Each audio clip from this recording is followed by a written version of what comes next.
રાજ્યમાં ભેળસેળિયા બેફામ બન્યા છે। ઊંઝાની વરિયાળીમાં ભેળસેળ થતી હોવાનો ખુલાસો થયો। ઊંઝાની ક્લિનિંગ ફેક્ટરીમાંથી મળ્યો પ્રતિબંધિત કલરનો જથ્થો। ગાંધીનગર ફૂડ એન્ડ ડ્રગ્સ વિભાગે 3,548 કિલો વરિયાળી જપ્ત કરી। વરિયાળીમાં મિક્સ થતો 140 કિલો પ્રતિબંધિત કલર પણ જપ્ત કરવામાં આવ્યો। વધુ માહિતી આપી રહ્યા છે સંવાદદાતા મેહુલ। મેહુલ, ઊંઝાની વરિયાળીમાં ભેળસેળ થતી હોવાનો ખુલાસો થયો છે, શું માહિતી?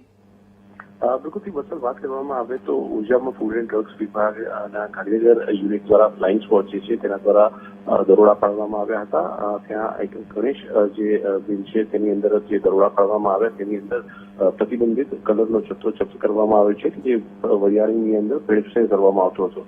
લગભગ 3,500 કિલોથી વધુની વરિયાળી જે છે તે જપ્ત કરવામાં આવી છે અને સાથે 140 કિલો પ્રતિબંધિત કલરનો જથ્થો જે છે તે પણ ફૂડ એન્ડ ડ્રગ્સ વિભાગે જપ્ત કર્યો છે અને જે ફેક્ટરીના સંચાલકો છે તેમની સામે કાયદેસરની કાર્યવાહી હાથ ધરવામાં આવી રહી છે।